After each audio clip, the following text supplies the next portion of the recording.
Hope's hands trembled as she clutched the marriage proposal letter, her knuckles white against the crumpled paper. Behind her, Mrs. Hartwell's voice cut through the boarding house kitchen like a whip.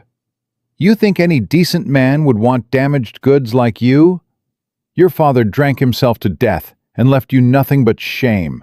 That's all you'll ever be, the saloon girl nobody respects."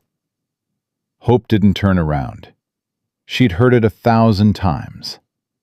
But this letter, this impossible letter from a stranger offering her a way out, it burned in her hands like a promise she didn't deserve.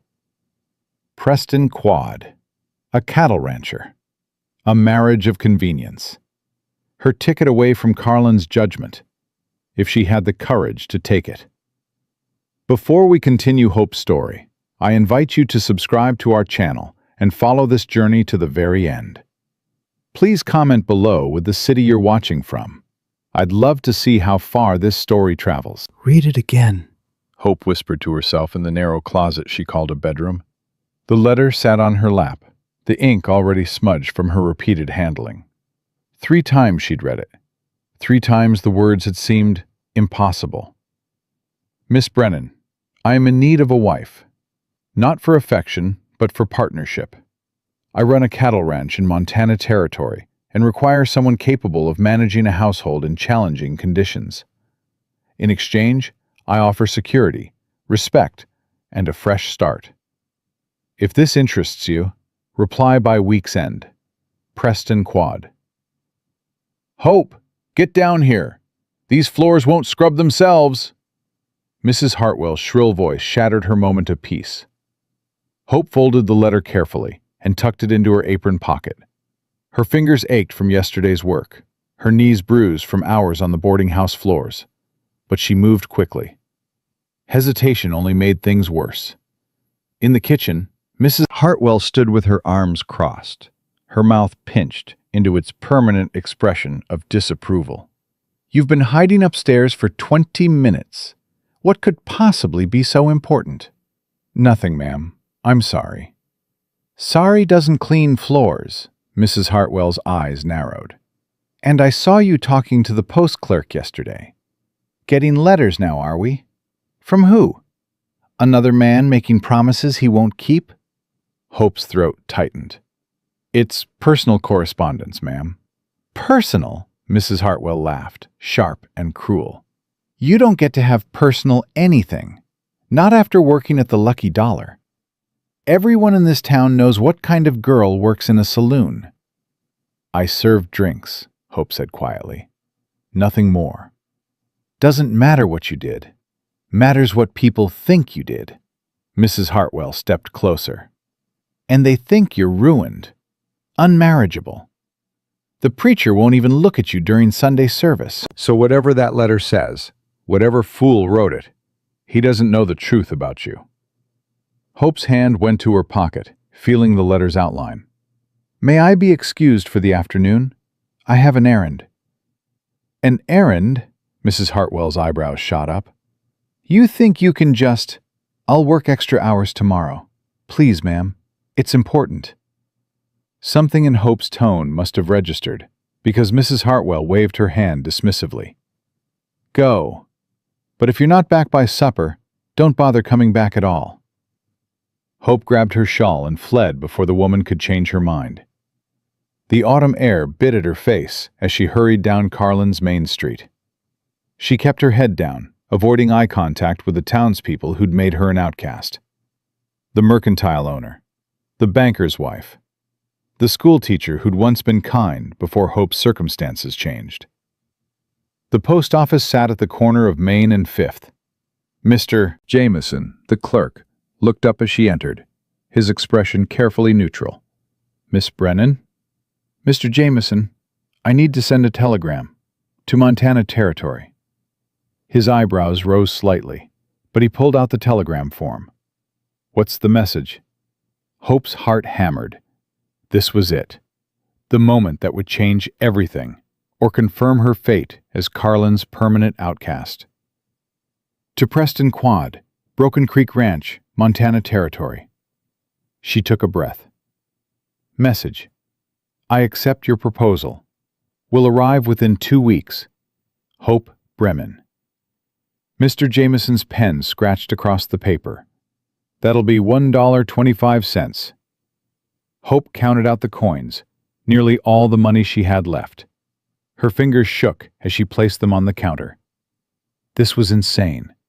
She was accepting a marriage proposal from a complete stranger based on a single letter. But what choice did she have? Stay in Carlin and scrub floors until her hands bled and her spirit broke completely? Or take a chance on something, someone, who'd offered her the one thing this town never would: respect. "I'll send this right away," Mr. Jameson said, his voice softer than usual. Then, surprising her, he added, "I hope Montana treats you better than Nevada has, Miss Brennan." The kindness nearly broke her. "Thank you," she managed. The response came 3 days later. Hope nearly collapsed when Mr. Jameson handed her the telegram. Arriving Carlin, October 18th. Stop. Wedding arranged for that evening. Stop. Bringing wagon for your belongings. Stop. Preston Quad. October 18th. 5 days away. "Hope, what is going on?" Martha Chen appeared at her elbow. Martha worked at the general store and was one of the few people in Carlin who still spoke to Hope with any warmth. "You look like you've seen a ghost." "I'm getting married." "You're what?" Martha grabbed Hope's arm and pulled her away from the post office. "To who? When? Hope, talk to me."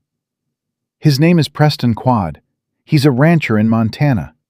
He proposed a marriage of convenience, partnership, not romance. And I accepted." Martha's face went through several expressions before settling on concern. "You're marrying a stranger? Hope, that's dangerous. He could be anyone, a criminal, an abuser. Or he could be exactly what he says he is." Hope met Martha's eyes. "What do I have here, Martha? A job scrubbing floors for a woman who despises me? A town that treats me like I'm diseased? At least in Montana I'll have a chance. Here, I have nothing." "You have friends. You're kind to me, Martha. I'm grateful for that. But one friend doesn't make a life." Hope squeezed Martha's hand. "I'm going. He'll be here in 5 days." "Then I'm coming to this wedding," Martha said firmly. "Someone from Carlin should see you off properly." The next 5 days passed in a blur of anxiety and preparation. Hope owned almost nothing. 3 dresses, 2 pairs of shoes, a few personal items from her mother. Everything fit in a single trunk. Mrs. Hartwell made the situation worse. "Running off with some stranger," she sneered when Hope gave notice. "You'll regret this. Men don't propose marriage to decent women through letters. He probably can't find a wife in Montana because everyone there knows what kind of man he is." "Or maybe he's too busy working his ranch to court someone properly," Hope shot back, surprising herself with her boldness. "Either way, I'm leaving Carlin." "Good riddance," Mrs. Hartwell turned her back. "You're owed nothing for this week's work. Consider it payment for all the times you've been late or lazy." Hope's anger flared. "I've worked every day, on time, without complaint. Get out of my house." Hope left with her trunk and moved to Martha's small room above the general store. For 3 days she waited, her nerves fraying with each passing hour. What if Preston Quad didn't come? What if this was some cruel joke? What if he took one look at her and changed his mind? October 18th dawned cold and gray. Hope dressed in her best dress, a simple blue cotton that her mother had made years ago. Her hands trembled as she pinned up her hair. Martha fussed around her, trying to be cheerful. "You look beautiful. He's going to take one look at you and forget this was supposed to be a business arrangement." "That's not what he wants," Hope said. "He was clear about that. This is a partnership, Martha, nothing more." "We'll see." Martha smiled, but her eyes were sad. "I'm going to miss you terribly." "All right, I promise." A knock on the door made them both jump. Martha opened it to reveal a tall, weathered man in his mid-30s. He wore working clothes, durable canvas pants, a wool shirt, a leather vest. His face was tanned and lined from years in the sun, his dark hair touched with gray at the temples. He held his hat in his hands and looked uncomfortable but determined. "Miss Brennan?" Hope stepped forward, her heart in her throat. "Mr. Quad?" "Preston," he nodded, his eyes assessing but not unkind. "You ready?" "I am." His gaze swept over her trunk. "That's everything?" "Yes." Something flickered across his face. Surprise, maybe pity, she couldn't tell. "All right then. The preacher's waiting at the church. We'll sign the papers, load up, and be on the road within the hour. That work for you?" It was the most unromantic wedding proposal confirmation Hope had ever imagined. But it was honest, direct. No false promises or flowery words, just the facts. "That works for me." Preston picked up her trunk like it weighed nothing and headed for the stairs.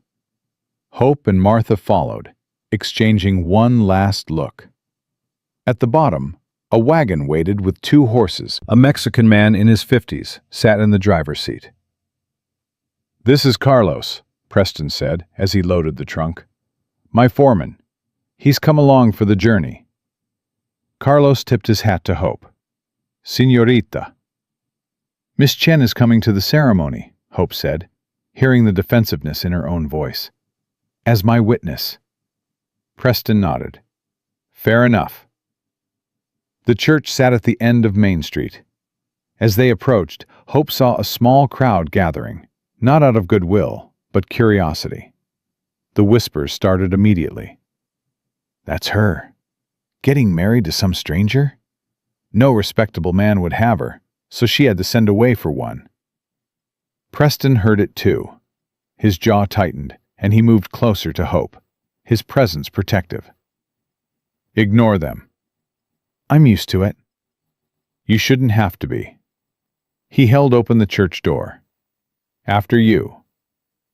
Reverend Morrison waited at the altar, looking deeply uncomfortable. He'd avoided Hope for months, crossing the street whenever he saw her coming. Now he had to perform her wedding ceremony. "Mr. Quad, Miss Brennan, let's proceed quickly." "Agreed," Preston said curtly. The ceremony was brutal in its efficiency. Morrison rushed through the vows, barely looking at either of them.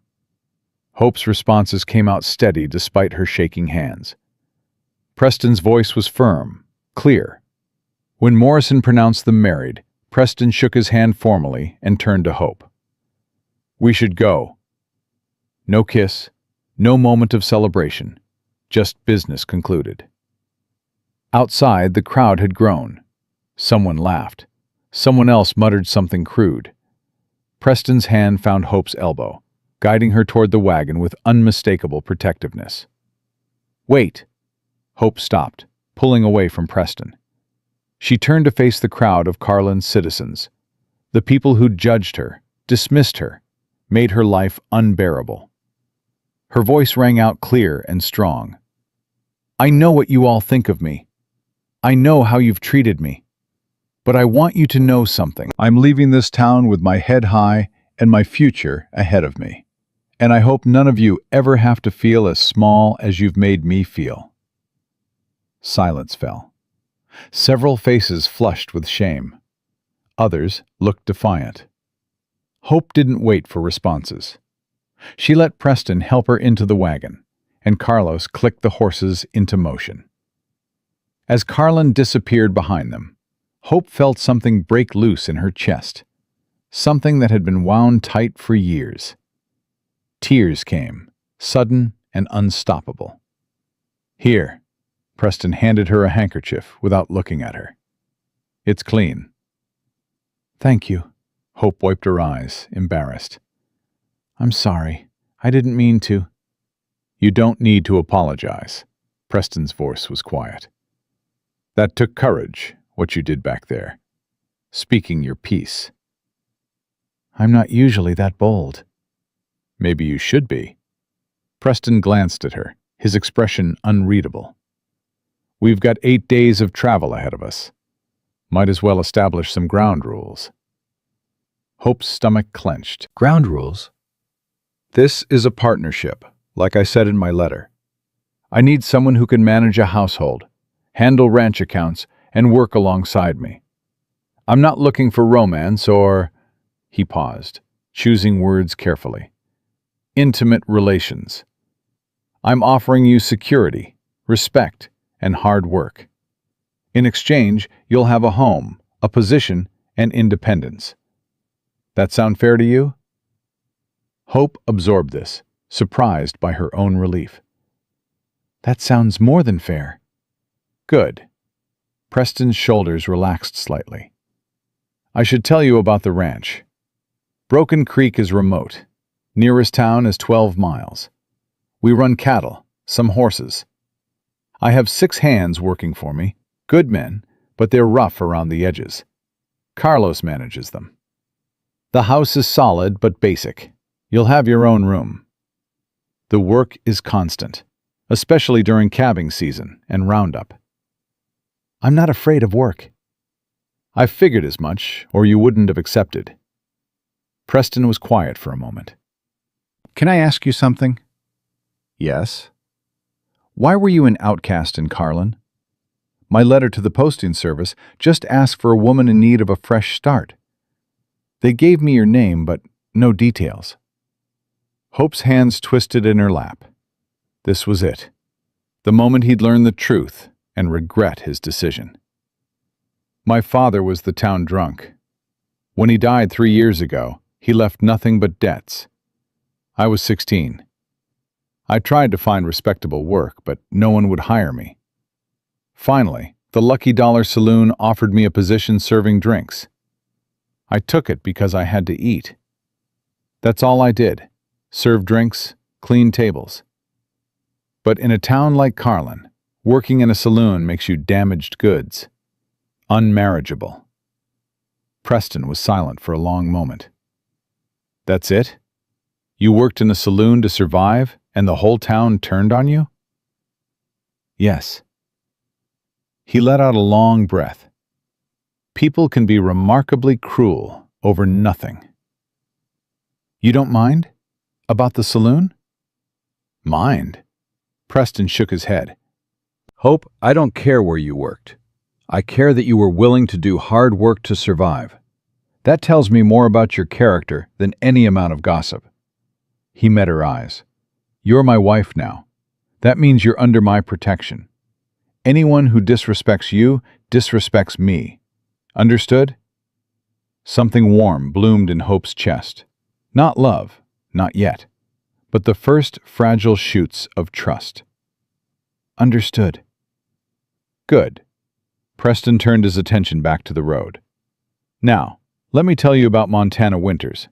You're going to need warmer clothes than what you're wearing. Over the next 8 days, as the wagon rolled north through Nevada into Idaho and finally into Montana territory, Hope learned about her new husband in small increments. Preston was a man of few words, but consistent actions.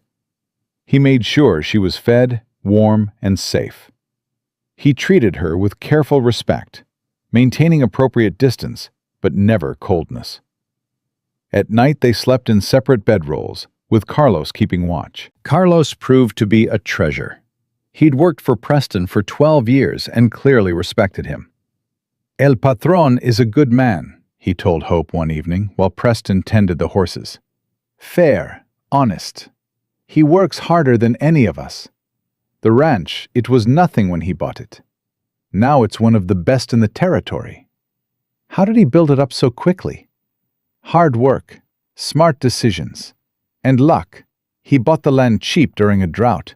Then the rains came back. Carlos smiled. He's been alone too long, though. The ranch needs a woman's touch. Needs a family. This isn't that kind of marriage, Hope said quickly. Carlos just smiled knowingly and said nothing more.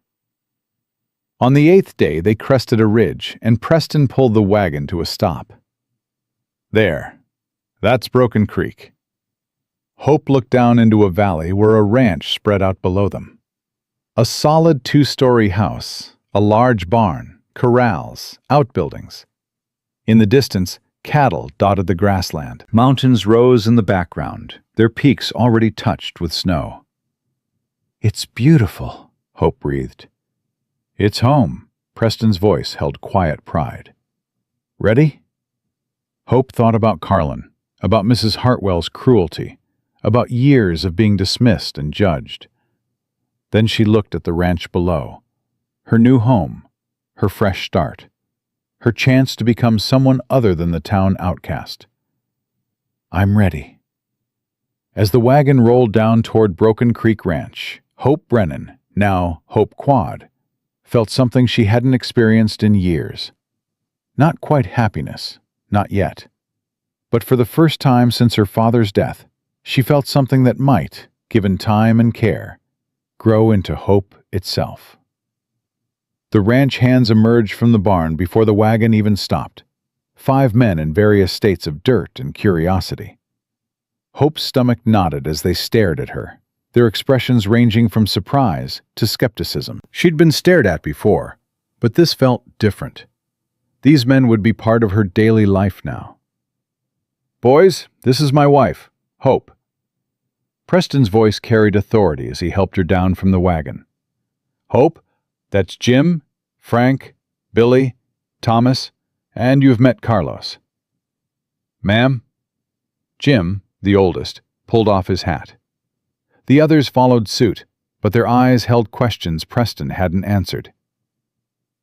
"Mrs. Quad," Hope corrected quietly, meeting each man's gaze. "I look forward to working with all of you." Frank, a stocky man with a thick beard, exchanged a glance with Billy. "Working with us, ma'am?" "She'll be managing the household accounts, supply orders, and meal planning," Preston said flatly. "Which means she'll need to know what's happening on this ranch. Anyone have a problem with that?" The silence spoke volumes. Hope could feel their resistance. Not hostility exactly, but doubt. She was an unknown element in their established world. "Good." Preston grabbed Hope's trunk. "Carlos, show the boys what we brought back from town. Hope, let me show you the house."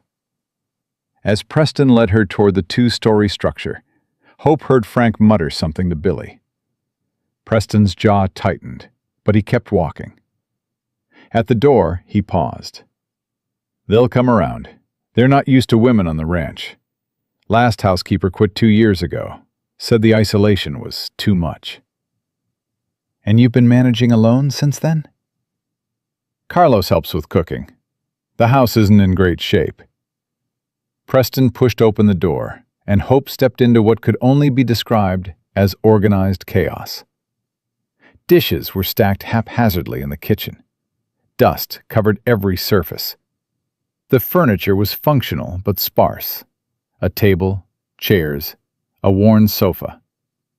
Paperwork was scattered across the kitchen table, mixed with what looked like months of unopened mail. "I told you it was basic," Preston said, almost apologetically. Hope set down her bag and walked through the main room, her mind already cataloging what needed to be done. "Where's my room?" "Upstairs, first door on the right. Mine's at the end of the hall." Preston watched her carefully. "If this isn't what you expected, it's exactly what I expected." Hope turned to face him. "A working ranch needs a working household. When do you need supper?" Preston blinked, clearly surprised by her directness. 6 o'clock. The men eat in the bunkhouse, but I usually eat here. Do you want to keep eating separately, or should I cook for everyone?" "You'd be willing to cook for 7 men every day?" "I serve drinks to twice that many every night in Carlin. Cooking for 7 doesn't scare me." Hope removed her shawl.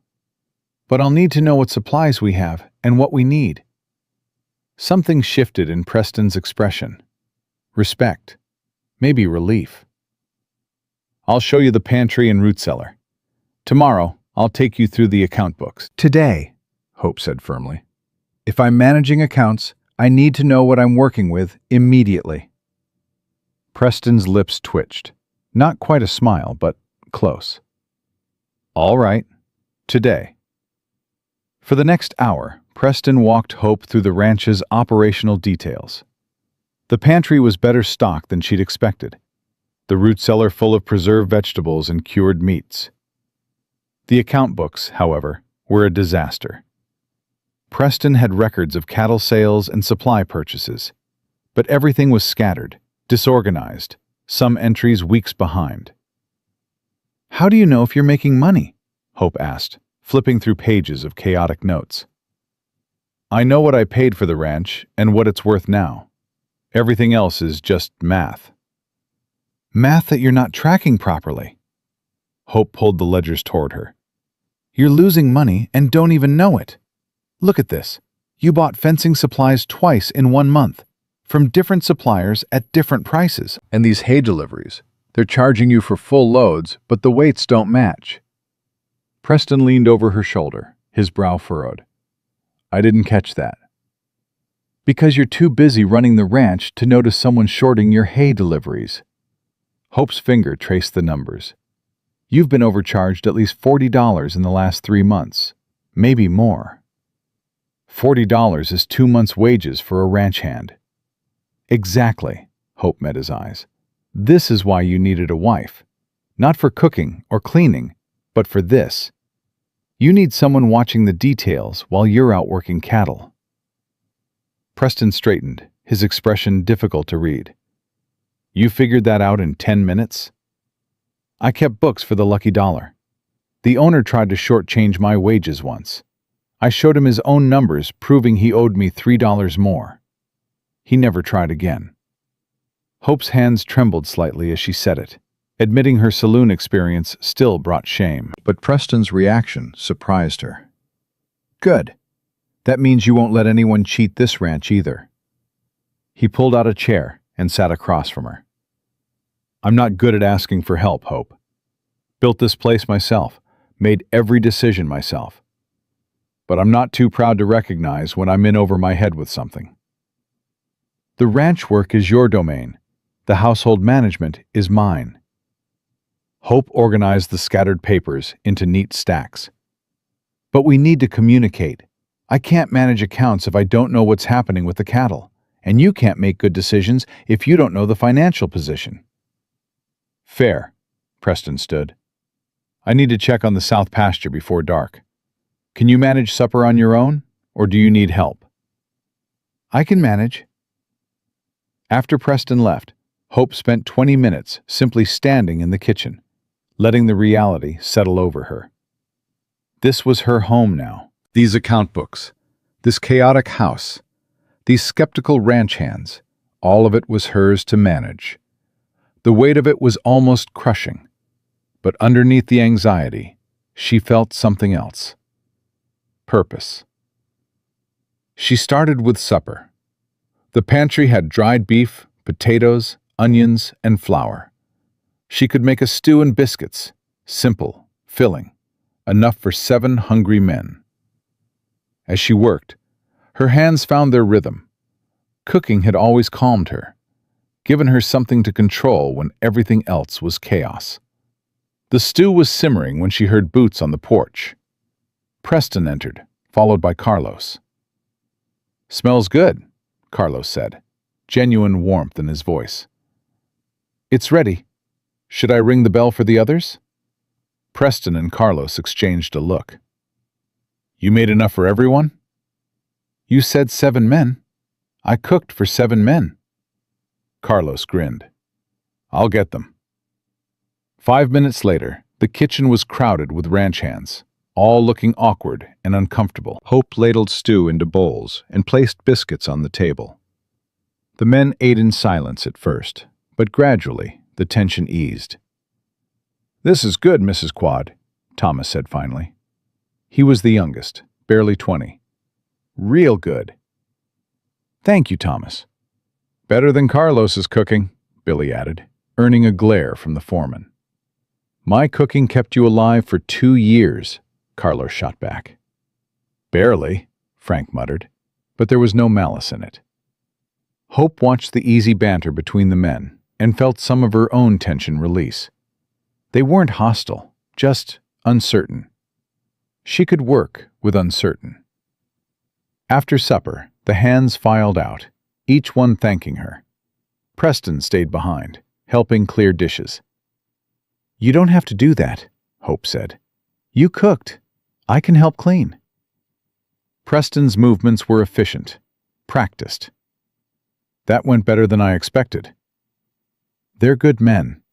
They just needed to see I'm not here to disrupt their world." "Are you?" Preston asked, a hint of humor in his voice. "Absolutely, but in a good way." Hope dried a plate. "This ranch runs on routine and hard work. I'm not here to change that. I'm here to make it run better." Preston nodded slowly. "I'm starting to think I got the better end of this deal." "Don't be so sure. I haven't tackled your filing system yet." That earned her something she hadn't heard before. Preston's laugh. It was short, rusty from disuse, but genuine. "Fair warning, there is no system."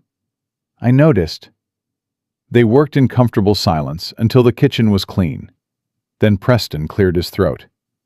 "I should show you your room. Make sure it's acceptable." Upstairs, Preston opened the first door on the right. The room was small but clean, with a bed, dresser, and washstand. A window looked out over the valley.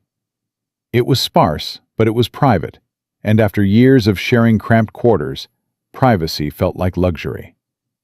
"It's perfect," Hope said honestly. "There's extra blankets in the chest. Gets cold up here at night." Preston lingered in the doorway, suddenly awkward.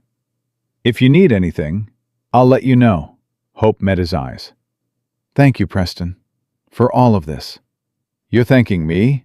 You're the one who just reorganized my chaos and fed my crew." "We're partners, remember? That's what partners do." Something passed between them. Understanding.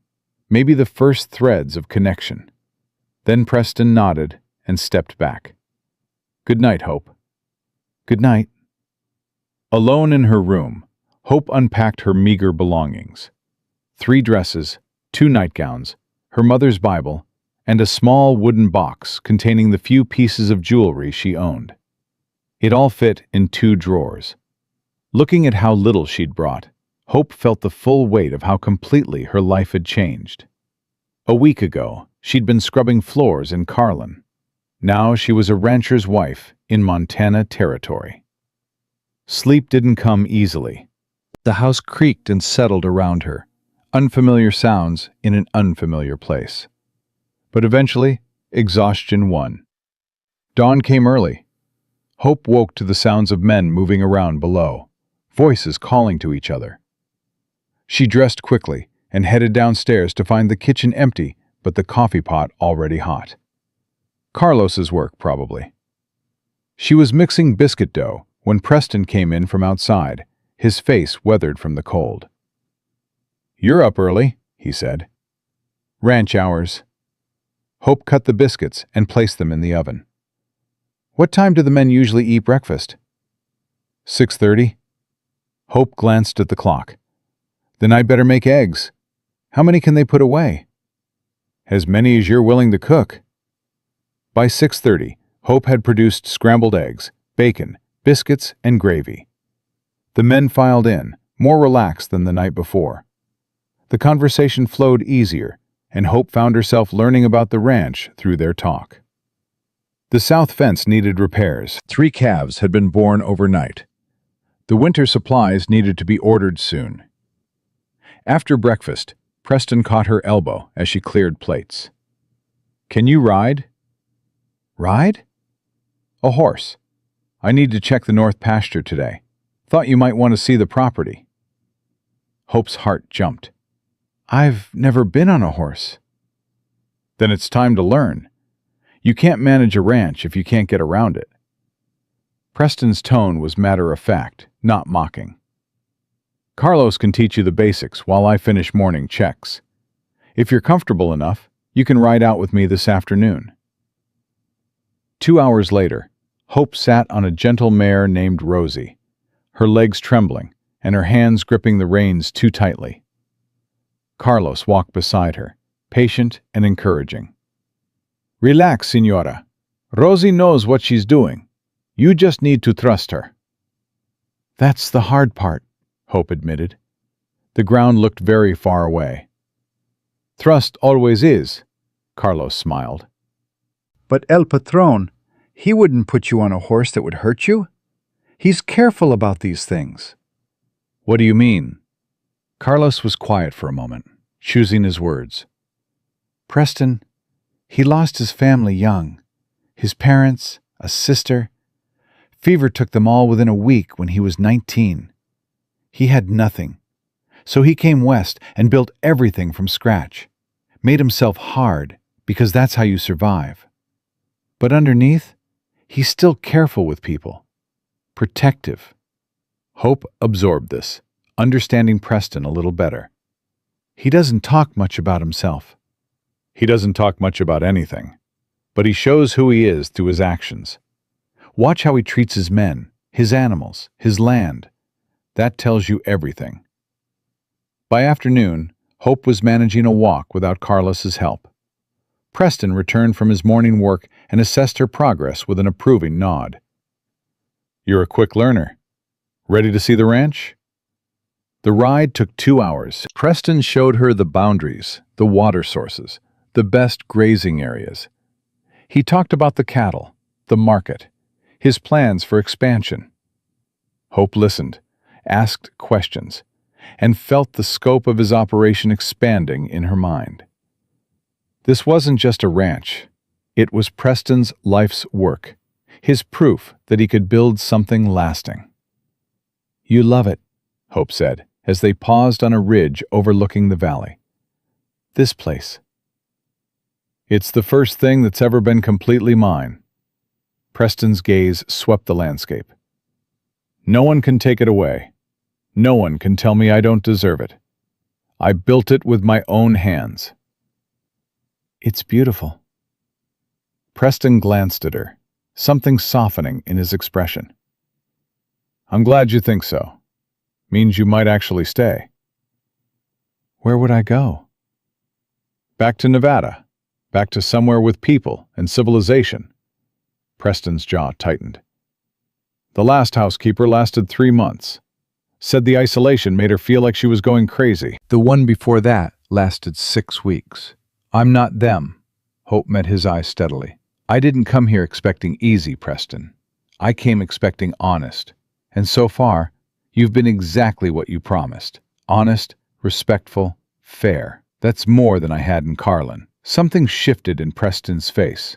Relief, gratitude, something deeper that he quickly masked. "We should head back. Storm's coming in." He was right. By the time they reached the barn, the first snow was falling. Carlos and Jim were already securing everything, moving with the practiced efficiency of men who knew Montana weather. "First snow of the season," Preston said, helping Hope dismount. "It'll pass by morning, but winter's announcing itself. You'll need warmer clothes.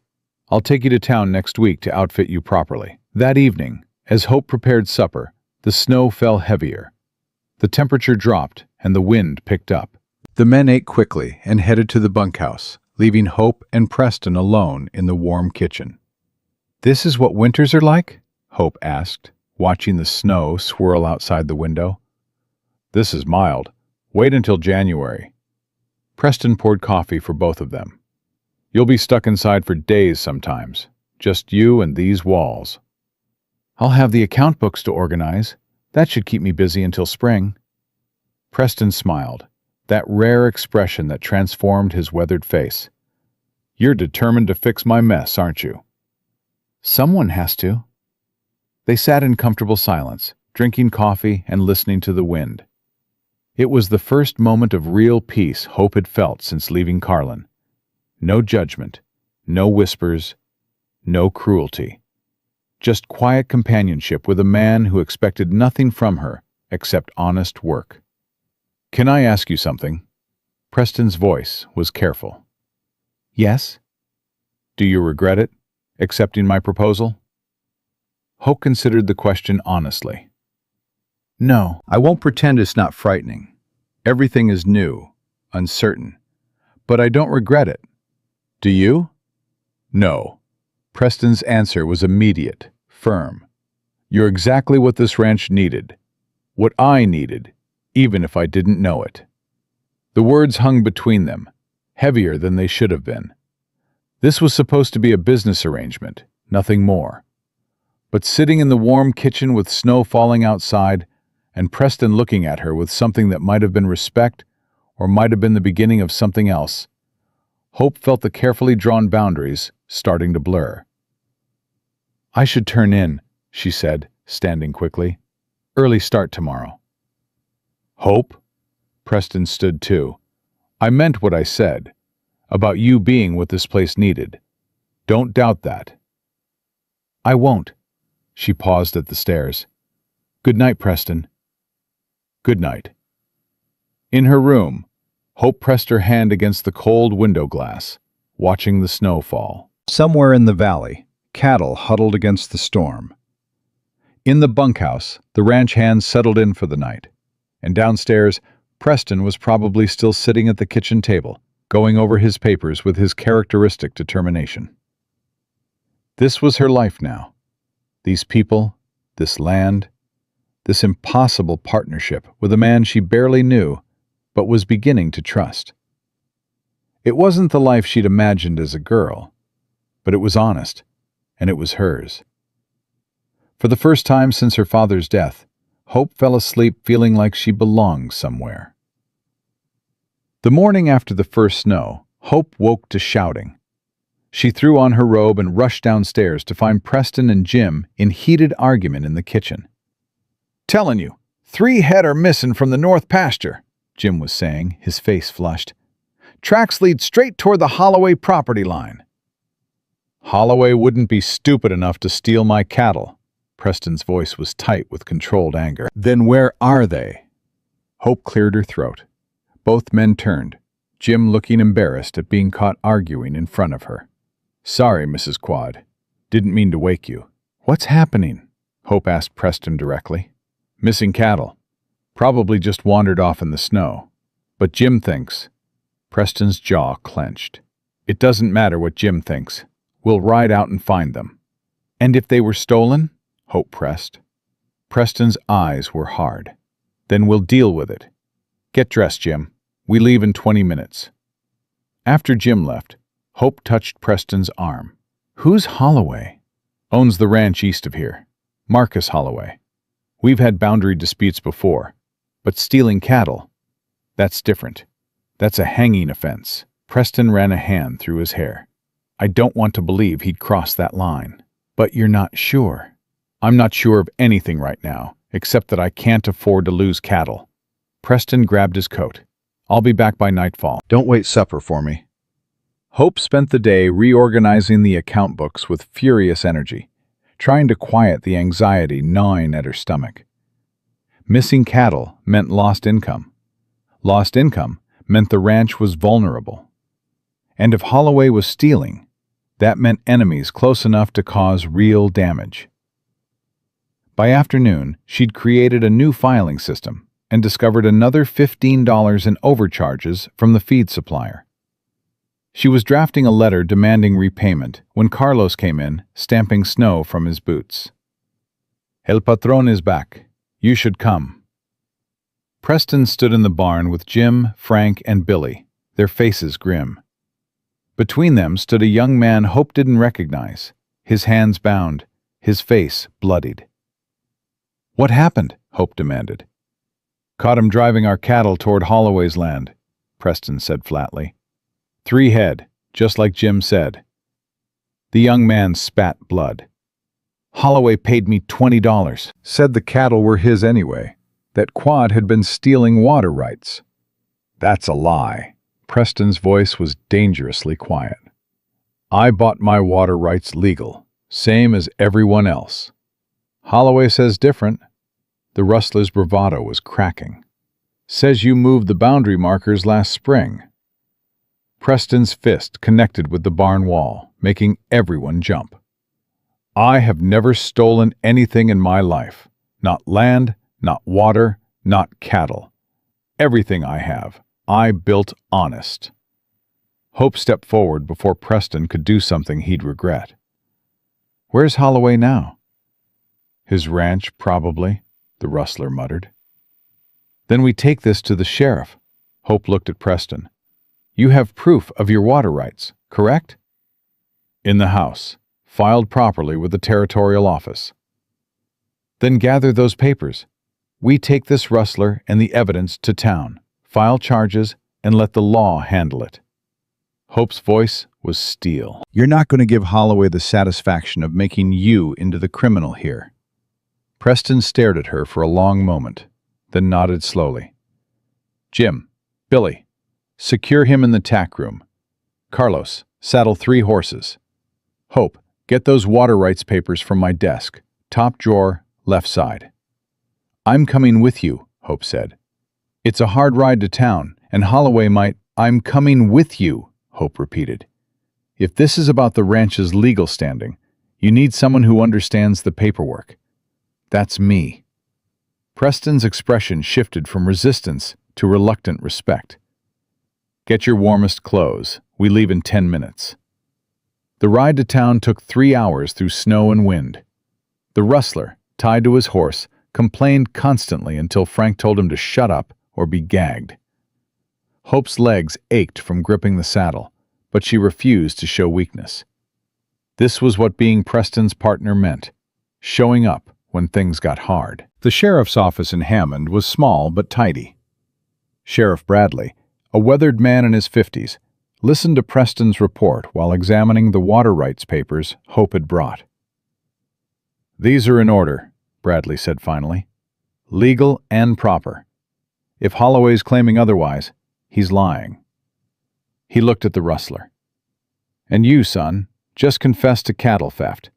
That's 5 years minimum. The rustler's face went white.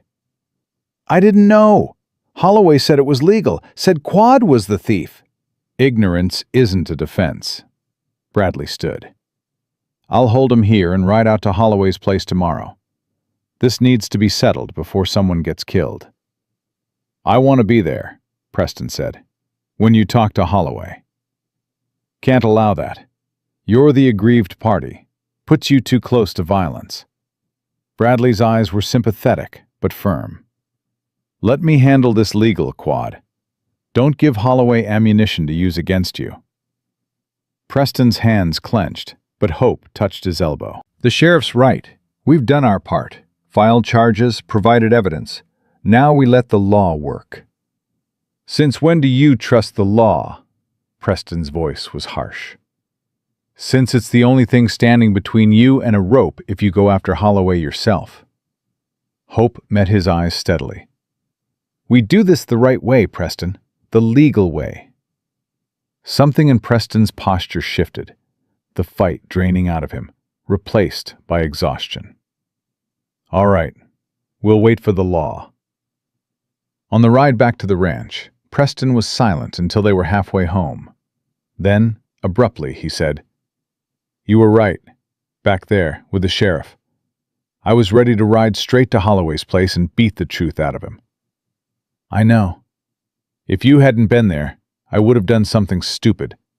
Something that would have cost me the ranch. Preston's voice was rough. You kept me from destroying everything I built. That's what partners do. Hope's hands were numb inside her gloves, her face frozen, but she kept her voice steady.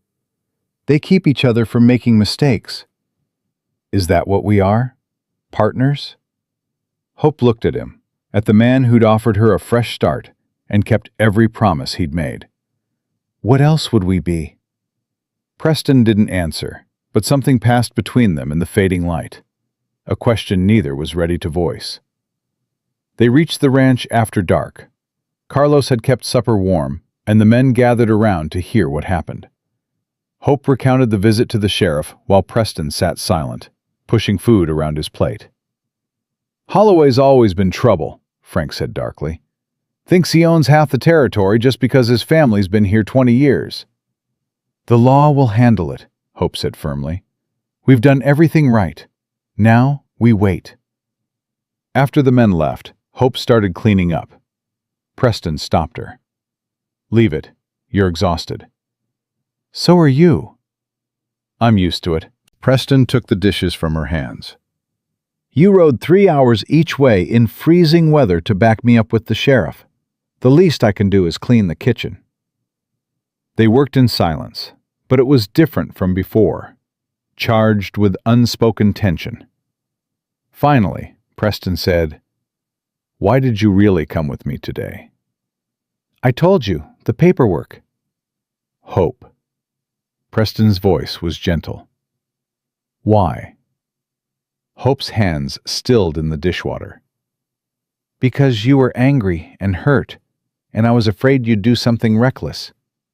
Because this ranch is your life's work, and I wasn't going to let Holloway destroy it with lies. She turned to face him. Because somewhere in the last few weeks, your problems became my problems. Your fights became my fights. Preston stepped closer, his eyes searching her face. This was supposed to be a business arrangement. I know. No romantic complications, you said. You said that. I agreed to it. But things have changed. Preston's voice dropped. Haven't they? Hope's heart hammered. Have they? Instead of answering, Preston reached out and tucked a strand of hair behind her ear, the first time he'd touched her with anything resembling tenderness. I don't know how to do this. The partnership was simple, clear boundaries, defined roles. But now, he dropped his hand. Now you're defending me to sheriffs and organizing my chaos and making this house feel like a home instead of just a place to sleep between work. And I don't know what to do with that. Then don't do anything. Hope's voice shook. We don't have to define it, Preston. We can just let it be what it is. And what is it? I don't know yet. Hope managed a small smile. But I'm not afraid of finding out. Preston's expression softened in a way she'd never seen before. You're the bravest person I've ever met. You know that? I'm terrified most of the time. But you do it anyway. That's what courage is. Preston stepped back, putting distance between them again. Get some sleep. Tomorrow we start dealing with the winter supply orders, and you're going to find 100 more ways I've been losing money. Hope laughed, surprised by the lightness in her chest. At least 100. That night, lying in bed, Hope replayed the conversation over and over. Something had shifted between them. The careful boundaries they'd established were blurring, and neither seemed interested in redrawing them. It was terrifying and exhilarating and completely unexpected. The next week passed in a blur of activity. Sheriff Bradley rode out to Holloway's ranch and came back with grim news. Holloway denied everything, claimed the rustler was lying, threatened legal action against Preston for false accusations. It's his word against the rustlers, Bradley told them, and the rustler's a known drifter with no credibility. Without more evidence, I can't arrest Holloway. So he gets away with it, Preston said flatly. I didn't say that. I'm watching him. Any more cattle go missing, any more trouble, and I'll have enough for a pattern. Bradley's eyes were sympathetic. I know it's not justice, Quad, but it's all I can do legally. After the sheriff left, Preston's fury was palpable. Hope found him in the barn, slamming tools around with barely controlled violence. He's going to do it again, Preston said, without looking at her. Holloway's going to keep stealing, keep pushing boundaries, until I either break the law fighting back or lose everything staying quiet. Then we make it unprofitable for him to steal from us. Hope's mind was already working through possibilities. We move the cattle closer to the ranch house during winter. We hire an extra hand to patrol the property lines. We document everything. Every head counted, every fence checked, every boundary marker verified weekly. That costs money. Less than losing cattle costs. Hope pulled out the account book she'd brought. I've been working through the numbers. If we cut costs in other areas, negotiate better prices with suppliers, delay some non-essential repairs until spring, we can afford one more salary for 3 months. By spring, Holloway will either have given up or made enough mistakes for the sheriff to act. Preston stared at her. You figured all that out in an afternoon? I've been working on it since the rustler was caught. I had a feeling the law wouldn't be enough. Hope met his eyes. We're not victims, Preston. We're fighters.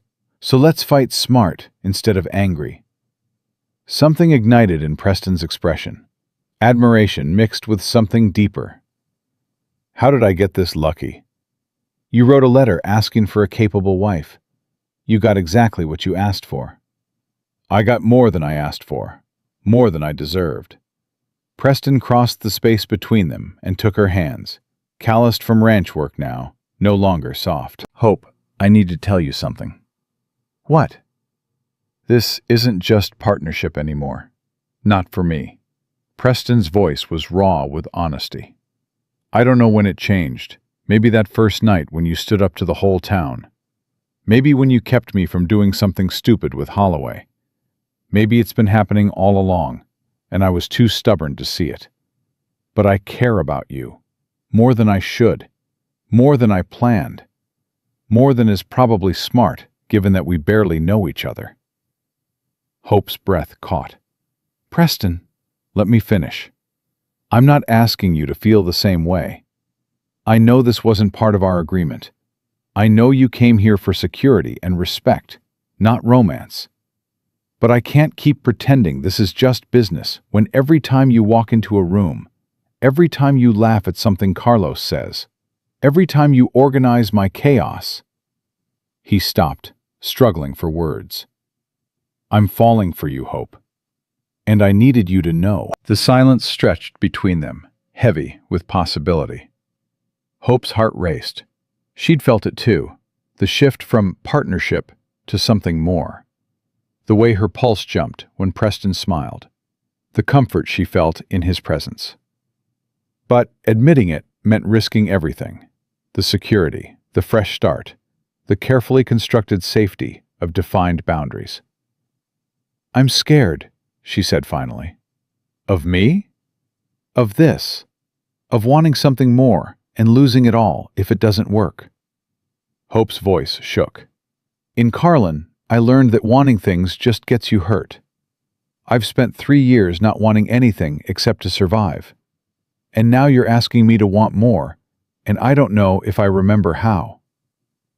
Preston's hands tightened on hers. I'm not asking you to want anything. I'm just telling you the truth, that I want more. What you do with that information is entirely up to you. Nothing has to change. We can keep going exactly as we have been, and I'll respect that. But everything's already changed, Hope whispered. Hasn't it? Yes. Preston's thumb traced circles on her palm. It has. Hope looked up at him. This man who'd offered her salvation when she had nothing, who'd kept every promise, who'd shown her respect when the world showed her contempt. And she realized that somewhere in the chaos of the last few weeks, she'd stopped just surviving and started living, started hoping, started wanting. I don't know how to do this either, she admitted. I don't know how to be someone's wife beyond cooking and cleaning and managing accounts. I don't know how to let someone close after years of keeping everyone at arm's length. But, she took a shaky breath. But I'd like to try, if you're patient with me. Preston's face transformed, hope and relief and something that looked like wonder. I've got nothing but patience when it comes to you. Then, slowly, giving her every chance to pull away, Preston leaned down and kissed her. It was gentle, tentative, nothing like the demanding kisses she'd dodged from drunk men in the Lucky Dollar. This was a question, an offer, a promise. Hope kissed him back, and something inside her that had been frozen for years began, finally, to thaw. When they finally pulled apart, Preston rested his forehead against hers, his breathing unsteady. "I've wanted to do that for 2 weeks." "Only 2?" Hope's voice was shaky, but teasing. "Maybe longer. I'm not good at tracking these things." Preston's hands cupped her face. "Are you all right? With this?" "I'm terrified and happy and completely uncertain what happens next." Hope laughed, the sound watery. "So yes, I'm all right." The barn door creaked open, and they sprang apart like guilty children. Carlos stood in the doorway, his expression knowing. "El Patron, Billy found fresh tracks along the eastern fence. You should see." Preston's jaw tightened. "Holloway?" "Can't tell, but someone was there tonight." The moment shattered. Preston grabbed his rifle. "Stay in the house, Hope." "Preston!" "Please." His eyes were hard with worry. "If something happens, I need to know you're safe." Hope wanted to argue, but the fear in his voice stopped her. "Be careful." He kissed her forehead, quick, almost desperate, and was gone into the darkness with Carlos and Billy. Hope returned to the house, her heart hammering. She lit every lamp, loaded the shotgun Preston kept by the door, and waited. 2 hours later, they returned empty-handed and frustrated. "Tracks disappeared into the creek," Preston reported, his face grim. "Professional job. Whoever it was knew exactly how to cover their trail." "Holloway's sending a message," Hope said. "He wants you scared." "Well, it's working." Preston set down his rifle with controlled force. "We need to hire that extra hand tomorrow. I'm not leaving this ranch vulnerable another night." The next morning, Preston and Hope rode to Hammond to post a hiring notice. The town was bustling with pre-winter activity, ranchers stocking up, families preparing for months of isolation. At the general store, Hope found herself face to face with a well-dressed woman examining fabric. "You must be Preston Quad's wife," the woman said, her tone assessing. "I'm Eleanor Holloway." Hope's blood went cold. "Mrs. Holloway." "I wanted to meet the woman brave enough to marry sight unseen." Eleanor's smile didn't reach her eyes. "Or desperate enough. I haven't decided which." "I didn't realize my marriage was your concern." "Everything that affects my husband's business is my concern." Eleanor stepped closer, lowering her voice. "Your husband is making serious accusations against Marcus. Accusations that could damage our family's reputation." "Your husband sent a rustler to steal our cattle. That's not an accusation, it's a fact." Eleanor's expression hardened. "Be careful, Mrs. Quad." "You're new here. You don't understand how things work in this territory. The Holloways have been here for generations. Your husband is an outsider who got lucky with a land purchase. One bad winter, one disaster, and that luck runs out." Her smile returned, poisonous. "It would be a shame if something happened to jeopardize your fresh start." Hope's hands clenched. "Is that a threat?" "It's friendly advice, from one rancher's wife to another." Eleanor picked up a bolt of fabric. "Give Preston my regards." Hope left the store shaking with fury. She found Preston at the sheriff's office, filing another report about the nighttime prowler. When she told him about Eleanor's veiled threat, his face went dangerously still. "They're escalating," he said quietly. "First the rustler, now intimidation. Holloway wants me to either fight back illegally or give up and sell." "We're not doing either," Hope said firmly. "We hire the best hand we can find. We fortify this ranch, and we wait them out. They'll make a mistake eventually." Sheriff Bradley leaned back in his chair. "Mrs. Quad's right. Holloway's getting desperate, which means he's close to overplaying his hand. You just need to outlast him." By afternoon, 3 men had responded to the hiring notice. Preston interviewed them in the hotel dining room while Hope assessed their character from a nearby table. The first two were clearly drifters looking for easy winter work. But the third, a native man in his 40s named Joseph, had sharp eyes and steady hands. "I worked security for the Beaumont Ranch before they sold," Joseph said. 6 years, no cattle lost to rustlers or predators. I know tracking, I know defense, and I keep my mouth shut. "Why'd you leave Beaumont's?" Preston asked. "New owners didn't want Indians on the payroll. Their loss." Joseph's tone was matter-of-fact, without bitterness. "I heard you had trouble with Holloway. I also heard you run an honest operation and treat your men fair. That's the kind of ranch I want to work."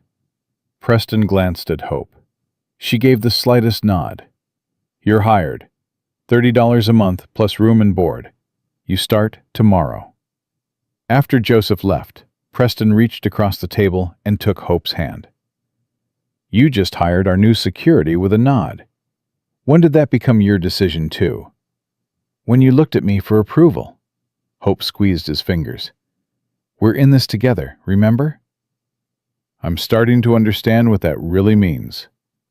Preston's thumb traced her wedding ring, a simple gold band he'd bought before the ceremony. "It means I trust your judgment as much as my own. Maybe more." The warmth in Hope's chest spread through her entire body. This was partnership, real partnership, built on respect and trust, and the kind of honesty she'd never experienced before. They rode back to the ranch in comfortable silence, their horses side by side. But as they approached Broken Creek, smoke rose from the direction of the barn. Preston spurred his horse forward, and Hope followed, her heart in her throat. The barn wasn't burning. Someone had lit a fire in the paddock and left it smoldering. Carved into the fence post was a message: "Sell or suffer." Carlos and the hands were already dousing the flames when Preston and Hope arrived. No real damage had been done, but the message was clear. Holloway had moved from theft to direct intimidation. "This is it," Frank said, his face flushed with anger. "We ride to Holloway's place and settle this tonight." "No!" Hope's voice cut through the fury. "That's exactly what he wants. He's trying to provoke Preston into doing something illegal, so the sheriff has to arrest him instead of investigating Holloway." "She's right," Preston said, though his knuckles were white on the reins. "We report this, we document it, and we wait for Joseph to start tomorrow. Then we make this ranch impossible to sabotage." Jim kicked at the burned fence post. "And if that's not enough? If Holloway keeps pushing?" Preston's eyes were cold as Montana winter. "Then eventually he'll push too far, and the law will handle it. Or I will. But not today." That night, Preston couldn't sleep. Hope heard him moving around downstairs and found him sitting at the kitchen table, the Holloway threat replaying in his mind. "Come to bed," she said softly. "I can't. Every time I close my eyes, I see this ranch burning. See you hurt because I couldn't protect what's mine." Hope pulled up a chair beside him. "I'm not yours to protect. I'm your partner. That means when threats come, we face them together." "You shouldn't have to face threats at all. You came here for safety, and I've brought you nothing but danger." "You've brought me respect, purpose, and—" Hope hesitated, then committed to the truth. "And feelings I thought I'd never have again. Don't you dare regret that." Preston looked at her, really looked at her, and something in his expression cracked. "I'm in love with you. I know it's too soon. I know we agreed this was just partnership. But Hope, I'm in love with you. And the thought of anything happening to you because of my problems with Holloway is killing me." Hope's breath caught. "Preston, you don't have to say it back. I just needed you to know. Whatever happens, I needed you to know." Hope stood, pulled Preston to his feet, and kissed him with all the emotion she'd been holding back. When they broke apart, she said, "I love you too. I didn't plan to, didn't want to risk it, but I do. And that means we protect each other, both of us." Together. Preston pulled her into his arms, holding her like she was the only thing keeping him anchored. They stood that way for long minutes, two people who'd found each other through desperation and built something neither had expected, something worth fighting for. The next morning, Joseph arrived at dawn with a single pack and a weathered rifle. Preston showed him around the property, explaining the situation with Holloway. Joseph listened without comment, then walked the entire perimeter, studying tracks and sightlines. "Your weak points are the north and east boundaries," he reported that evening. "Trees provide cover for anyone approaching. I'll set up a rotation, one man patrolling, one resting. Always someone watching those areas after dark." "That's a lot of ground for one man," Preston said. "I'll train the others. By the end of the week, you'll have a proper security system." Joseph's confidence was absolute. "And if Holloway tries anything again, we'll be ready." 3 nights later, they were. Joseph's sharp whistle woke the entire ranch at midnight. Preston grabbed his rifle and found Joseph and Carlos confronting 2 men trying to cut the eastern fence. "Drop the wire cutters," Preston ordered, his voice deadly calm. The men ran. Joseph brought one down with a tackle that would have impressed a grizzly bear. The other disappeared into the darkness, but not before Billy got a clear look at his face. "That's one of Holloway's hands," Billy said.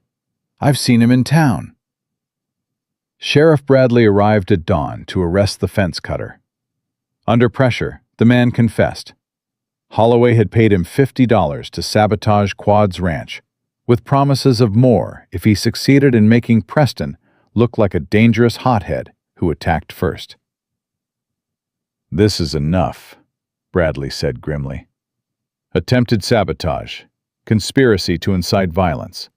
I'm riding to Holloway's place with a warrant." Preston's satisfaction was fierce but controlled.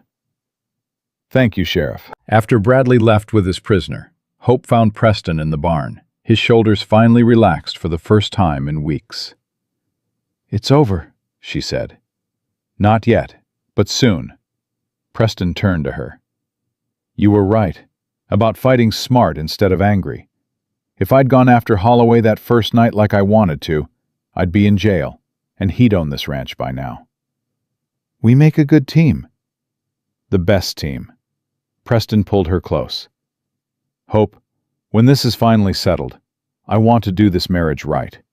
Not just partnership, not just convenience. I want everything, shared life, shared future, shared bed." He paused, vulnerable. "If that's what you want, too." Hope's heart swelled. "That's exactly what I want." They kissed, and for the first time, there was no urgency, no desperation. Just the deep certainty of 2 people who'd found each other against impossible odds. The following week, a massive winter storm rolled in. Snow fell for 3 days straight, trapping everyone inside. On the second night, Preston went out to check on the cattle and came back soaked and shaking. "The north herd broke through a fence," he said through chattering teeth. "We got them back, but I fell in the creek doing it." "You're frozen." Hope's hands flew to his coat, stripping off the wet layers. "Get upstairs, now." By morning, Preston was burning with fever. Hope sent Carlos for the doctor, but the storm made travel impossible. For 2 days, she nursed Preston through the worst of it, changing cold compresses, forcing water down his throat, sitting beside his bed through the delirious hours when he called for his dead sister, for his mother, for Hope herself. "I'm here," she whispered, holding his burning hand. "I'm not going anywhere. You hear me, Preston Quad? You don't get to leave me now. Not when we just found each other." On the 3rd day, the fever broke. Preston opened his eyes to find Hope asleep in the chair beside his bed, her head on the mattress, her hands still clutching his. "Hope." His voice was hoarse. She woke instantly. "You're back. Oh God, you're back." Tears streamed down her face. "I thought the fever was so high, and you kept saying goodbye to people, and I thought..." I'm not going anywhere. Preston squeezed her hand weakly. Takes more than a fever to get rid of me. Hope laughed through her tears. Don't you ever scare me like that again. Come here. Preston tugged her onto the bed beside him. She went carefully, mindful of his weakness. He wrapped an arm around her and said, I heard you. When I was delirious. I heard you telling me not to leave. That we'd just found each other. I meant every word. I know. Preston pressed his lips to her forehead. That's what brought me back. You. The thought of leaving you alone. I couldn't do it. They lay there together, listening to the storm rage outside, and Hope realized something profound. She'd come to Montana looking for safety and found something far more valuable. A partner who saw her worth when the world saw none. A man who trusted her judgment and needed her strength. A love built on honesty instead of lies. When you're better, Hope said quietly, we should have a real wedding. Not the quick ceremony in Carlin, but something real. With the hands as witnesses and a proper celebration. Preston tightened his arm around her. I'd like that. I'd like everyone to know that you chose this, chose me, that it's not just convenience anymore. It stopped being convenient the moment you handed me that handkerchief on the way out of Carlin, Hope said. I just didn't know it yet. Neither did I. Preston's voice was growing sleepy again, but it was the healthy exhaustion of healing, not fever. But I know it now, and I'm never letting you go. Hope stayed beside him as he drifted back to sleep, her heart full of certainty. She'd been Carlin's outcast, the girl nobody wanted. But Preston had seen past the labels to the woman underneath, capable, strong, worthy of respect and love. And in return, she'd seen past his walls to the man who'd built a ranch from nothing and was learning, slowly, to let someone in. They'd been strangers who married for practicality, but they'd become something neither had dared hope for. True partners, best friends, and people who loved each other with the kind of depth that only comes from building something together from the ground up. Preston's recovery took a week, during which Hope ran the ranch with an authority that surprised even her. She managed the hands, made decisions about cattle movements, and handled a supply dispute with a feed merchant, all without asking Preston's permission. You're enjoying this, Carlos observed one morning as Hope reviewed the week's expenses. I am. Hope didn't look up from the ledger. Is that wrong? No, senora. It's right. You were meant for this life. Carlos smiled. El patron chose well, even if he didn't know what he was choosing. When Preston finally came downstairs, insisting he was well enough to work, he found Hope in the kitchen with Sheriff Bradley. What's happened? Preston's hand went instinctively to where his gun belt would be. Good news, Bradley said. Holloway's been arrested. Tried to bribe the judge handling the fence-cutting case. Judge didn't take kindly to it and added charges. Between the rustling, the sabotage, and attempted bribery, Holloway's looking at 5 years minimum. Hope watched Preston's face carefully. Relief, yes, but also something darker. The realization of how close he'd come to losing everything. And his ranch? Preston asked quietly. Bank's calling in his loans. Turns out he was mortgaged to the hilt, using intimidation to drive out competitors so he could expand without actually having the capital. Bradley shook his head. Man built his empire on debt and bullying. It was bound to collapse eventually. After Bradley left, Preston sat heavily in a chair. It's over. It is. Hope poured coffee for both of them. We won. You won. Preston looked at her with something like awe. You kept this ranch running, kept me from doing something stupid, kept everything together when I couldn't. Hope, without you, without me, you'd have found another way. You built this place from nothing. You're stronger than you think. Maybe I was, but I'm stronger with you. Preston reached for her hand. The doctor said I'm well enough for light work. Think you can stand sharing the management again? Or have you gotten used to running things solo? Hope laughed. I prefer partnership. Less lonely. The next weeks brought unexpected developments. The bank, eager to recoup losses from Holloway's failed ranch, offered Preston first right to purchase the adjoining land at a significant discount. It's 1,500 acres, Preston said, staring at the bank's letter. Good grazing, water rights, established fencing. It would double our operation. Can we afford it? Hope was already pulling out the account books. They spent 2 days running numbers, arguing about risk versus reward, weighing possibilities. Finally, Hope pushed back from the table and said, "We can do it. If we take a loan for half and pay the rest in cash, we'll have enough reserve to weather a bad season. It's tight, but it's doable." "You're sure?" "I'm sure." Hope met his eyes. "This is our chance to build something really significant. Not just a working ranch, but one of the biggest operations in the territory. We'd be fools not to take it." Preston's smile was slow and genuine. "Then let's do it. Together." They signed the papers the following week. As they walked out of the bank, Preston stopped Hope on the street. "What is it?" she asked. "Just realizing that 6 months ago I was alone, struggling to keep my head above water, convinced I'd die on that ranch without anyone knowing or caring." Preston's voice was thick with emotion. "And now I'm standing here with my wife, having just doubled our land holdings, with a future I never thought I'd have. It doesn't feel real." "It's real." Hope squeezed his hand. "We made it real." That evening, the ranch hands gathered for an impromptu celebration. Carlos produced a bottle of whiskey he'd been saving, and someone started a fire outside despite the cold. "To el patron and señora." Carlos raised his glass. "May they build an empire." "To Hope," Preston corrected, his eyes on his wife, "who turned a dying ranch into an empire and made me believe in futures again." The men cheered. Hope felt her face flush, but she raised her glass.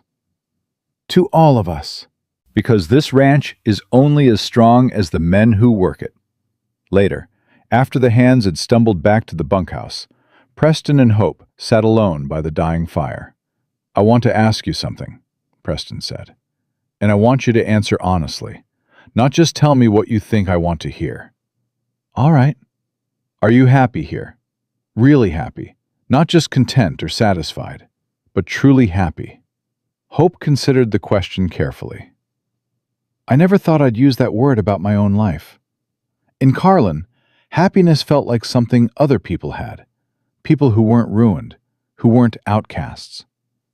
I spent 3 years just trying to survive, and survival doesn't leave room for happiness." She looked at Preston. "But here, with you, doing this work, building this life, yes, I'm happy. More than I ever imagined possible." Preston pulled her close. "Good. Because I want to spend the rest of my life making sure you stay that way. Even when I'm reorganizing your filing system for the 3rd time? Especially then." Preston laughed, the sound free and genuine. "Hope, I want to talk about the real wedding. The one you mentioned when I was sick." "You remember that?" "I remember everything you said during those days. Every word." Preston's expression turned serious. "I want to do it right this time. I want to marry you in front of everyone, with you in a proper dress, with a celebration that shows the whole territory what you mean to me. Will you marry me again? Properly this time." Tears pricked Hope's eyes. "Yes. Absolutely yes." They planned the ceremony for early spring, after the worst of winter had passed. Hope ordered fabric from the catalog and spent evenings sewing her dress with Martha, who traveled from Nevada to help. "You look different," Martha said one night, studying Hope's face. "Not just happy, confident. Like you finally believe you deserve good things." "Preston makes me believe it," Hope admitted. "He sees me as capable, intelligent, worthy of respect. When someone sees you that way long enough, you start seeing yourself that way too. That's love, Martha said simply. Real love. The kind that changes you. But 3 weeks before the wedding, disaster struck. A freak spring storm brought freezing rain that killed 30 head of cattle. A devastating loss that wiped out most of their profit margin for the year. Preston stood in the field, staring at the dead animals, his face carved from stone. This sets us back 18 months, maybe more. We'll recover, Hope said, though her heart was sinking. Will we? Hope, we just took on massive debt to buy the Holloway land. We can't afford losses like this. That night, Preston didn't come to bed. Hope found him at the kitchen table, surrounded by papers, his head in his hands. We could sell some of the new land, he said without looking up. Pay down the loan, reduce our risk. No. Hope's voice was firm. We don't sell. We adapt. Hope, listen to me. She pulled up a chair. We've faced worse than this. We faced sabotage and theft and intimidation. We survived all of it because we fought smart and refused to quit. This is just another challenge, and we'll find a way through it. How? The numbers don't work. Then we change the numbers. We cut costs everywhere we can. We delay the wedding. Absolutely not. Preston's head snapped up. I'm not postponing our wedding because of dead cattle. Then we make it simple. No big celebration, just the ceremony. Hope grabbed a pencil and started writing. We stop all non-essential spending immediately. We negotiate better terms with our suppliers. We sell off the older equipment and buy used replacements. And we work harder than we've ever worked before. Preston stared at her. You're not giving up. Neither are you. That's not who we are. Hope met his eyes. We're fighters, Preston. Both of us. We don't quit when things get hard. We figure out how to win anyway. Something in Preston's expression shifted, the despair giving way to determination. You're right. We've survived worse. We'll survive this, too. They spent the next month implementing every cost-saving measure Hope could devise. The wedding was scaled back to a simple ceremony at the ranch, with just the hands and a few neighbors. Hope wore the blue cotton dress from her mother instead of the new one she'd been making. On the morning of the ceremony, Martha helped Hope with her hair. Are you disappointed about the small wedding? Not even a little. Hope's reflection in the mirror showed a woman transformed, no longer the beaten-down outcast from Carlin, but someone strong, confident, valued. The wedding was never about the celebration. It was about standing in front of witnesses and claiming this marriage as real, as chosen. That doesn't require fancy dresses or elaborate ceremonies. The ceremony took place in the main room of the ranch house, with the furniture pushed back and spring flowers in mason jars. The circuit preacher spoke about partnership and commitment. Preston's vows were simple, but devastatingly honest. Hope, you saved my life in more ways than one. You saved my ranch, my sanity, and my capacity to trust another person. I promise to spend every day of the rest of my life being worthy of that gift. I promise to see your worth even when you can't see it yourself. And I promise to build this life with you as true partners, equal in all things. Hope's voice shook as she spoke her own vows. Preston, you offered me respect when the world offered me contempt. You saw capability where others saw only shame. You gave me a chance to prove what I could be, and then you loved me for becoming it. I promise to stand beside you through every challenge. I promise to fight for this ranch, this life, and this love with everything I have. And I promise to never let you face anything alone again. When the preacher pronounced them married, Preston kissed Hope like they were the only two people in the world. The small gathering erupted in cheers. At the modest reception, Carlos gave a toast that made everyone laugh and cry. When El Patron brought home a wife, we thought he'd lost his mind. Who marries a stranger? But, Señora, you proved us all wrong. You are not just his wife. You are his match, his equal, his partner in every way. And this ranch is better for it. We all are. That night, alone in their room for the first time as a truly married couple, Preston pulled Hope close. No regrets about the small wedding? Not one single regret about anything. Hope rested her head on his chest, listening to his heartbeat. This is exactly what I wanted. You, me, and the life we built together. Even with 30 dead cattle and massive debt? Even with all of that. Because I know we'll survive it. Together. They did survive it.